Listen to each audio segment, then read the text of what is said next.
নমস্কার বন্ধুরা, আজকে আমার পছন্দের একটা মাছের ঝোল বানাবো। শঙ্কর মাছ। বহু লোক খায় না, কিন্তু আমার পছন্দ। চলুন, প্রথমে মাছগুলো ধুয়ে নিয়েছি, তাতে নুন হলুদ দিয়ে মাখিয়ে নিলাম। মাখিয়ে নেওয়ার পরে কিছুক্ষণ রেখে দেবো। এবার মশলাটা বানিয়ে নেবো। এটা একটু ঝাল ঝাল করতে হবে। 2 চামচ গোলমরিচ, 1 চামচ থেকে 1.5 চামচ জিরের গুঁড়ো, 1 চামচ লঙ্কার গুঁড়ো, হাফ চামচ হলুদ দিয়ে মশলাটা রেডি করে রেখে দিলাম। কড়াইতে তেল বসিয়ে দিলাম। তেল গরম হলে আলুগুলো ভেজে নেব। অনেকে আলু ছাড়াও করে, আমি আলু দিই। আলু দিতে ভালো লাগে, বাঙালি তো হাজার হোক। আলুগুলো হালকা ভেজে তুলে নিলাম। এবার মাছগুলো এক এক করে সমস্ত মাছ ভেজে নেব। আর আপনাদের তো প্রতিবারই বলি, মাছ আমি কড়া ভাজা পছন্দ করি না। মাছের ঝোল হলে সম্পূর্ণ হালকা মাছ ভাজা হবে, তাতে মাছের ঝোলও ঢোকে ভেতরে এবং মাছের টেস্টও বোঝা যায়।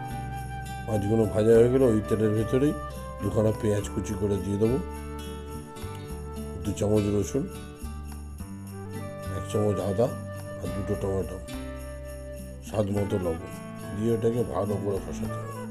আর যে মশলাটা করে রেখেছিলাম সেটা দিয়ে দেবো ওর ভিতরে, দিয়ে কষাতে থাকবেন একদম তেল ছাড়া পর্যন্ত।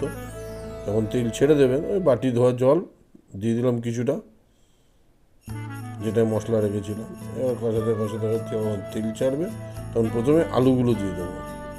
আলুগুলো দিয়ে আবার কষাবো। কষিয়ে আলু যখন কিছুটা সেদ্ধ হবে 50%, তখন জল দিয়ে দেবো। জল বেশি দেবো না, যাতে ঝোল হবে না। এটা একটু গায়ে মাখা ভালো লাগে। এবার আলু যখন প্রায় 50%-এর ওপর সেদ্ধ হয়ে যাবে, তখন মাছগুলো দিয়ে দেব। দিয়ে একদম নাড়ি চাড়িয়ে ঢাকা দিয়ে দেবেন। কিছুক্ষণ পরে ঢাকনা খুলুন, দেখুন। আর ধনেপাতা ছিটিয়ে দিন। ধনেপাতাটা এইসব মাছের ক্ষেত্রে খুবই ভালো লাগে। আর গোলমরিচটা দিলে এই মাছ ঝাল এবং তেল দুটোই সমান লাগে, নাহলে এই মাছের টেস্ট আপনি বুঝতে পারবেন না। ভাত দিয়ে খেতে পারেন, পরোটা দিয়ে খেতে পারেন এবং রুটি দিয়ে খেতে পারেন। এটা খুবই ভালো খেতে লাগবে, যা দিয়েই খাবেন।